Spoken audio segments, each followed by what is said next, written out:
नमस्कार, श्री स्वामी समर्थ। आज आहे शनिवार आणि आजची डेट आहे 27 डिसेंबर। तर आजच्यासाठीचा एंजलिक गायडन्स काय आहे ते आपण पाहणार आहोत।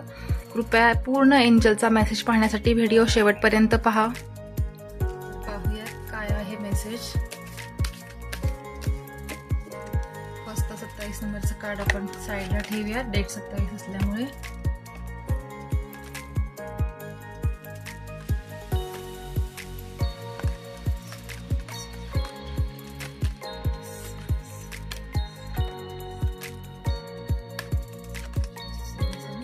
आहे 27 नंबरचं कार्ड जे आपण लास्टला बघणार आहोत। कदाचित टाइम लिमिट असू शकतं त्याच्यामध्ये की नवीन वर्षात, कारण आता 3 दिवस राहिले आहेत, तर नवीन वर्षात येणाऱ्या काळामध्ये तुमचं कधी कंप्लीट होईल किंवा जे काही विश आहे, इच्छा आहे किंवा जे काही काम आहे जे अर्धवट राहिलेलं आहे असं काही असेल तर ते कधीपर्यंत कंप्लीट होईल। आणि 3 कार्ड्स आपण काढूयात।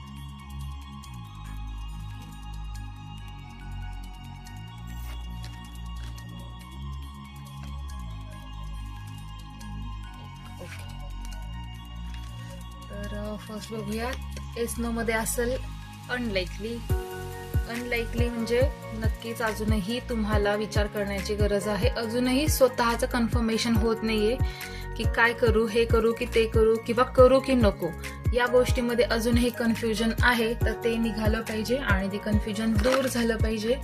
त्याच्यानंतर एंजल्सचा गायडन्स आहे ट्रस्ट। तर स्वतःवरती ट्रस्ट ठेवा, स्वतःवर ट्रस्ट ठेवा, एंजल्सवर ट्रस्ट ठेवा आणि युनिव्हर्सवर आणि जी दैवी शक्ती तुमच्या पाठीमागे आहे तिच्यावर ट्रस्ट ठेवा। नक्कीच तुमचं काम व्यवस्थित होईल, तुम्हाला यश मिळेल। तर ट्रस्ट खूप महत्वाचा आहे।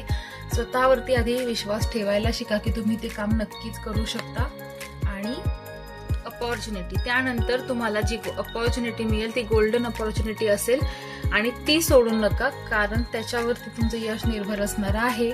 आणि आजचं 27 नंबरचं कार्ड होतं ते आहे within the next few months. तर कधी येणाऱ्या काही महिन्यांमध्ये तुमची ती गोष्ट पूर्ण होईल, पण जेव्हा तुम्ही स्वतःवर विश्वास ठेवाल, तुमच्यातली दैवी शक्तीवरती विश्वास ठेवाल, तुमच्यामध्ये जी ताकद आहे किंवा जी कॅपॅसिटी आहे त्याच्यावर विश्वास ठेवाल, त्याच्यानंतर तुम्हाला ती अपॉर्च्युनिटी मिळेल आणि नक्कीच तुम्हाला ते आन्सर सुद्धा क्लिअर होईल की काय केलं पाहिजे आणि काय नाही। तर हा होता आजच्या दिवसासाठीचा एंजलिक गायडन्स। आवडला असल्यास नक्की लाईक करा, चॅनलला सबस्क्राईब आणि पेजला फॉलो जरूर करा। धन्यवाद। श्री स्वामी समर्थ।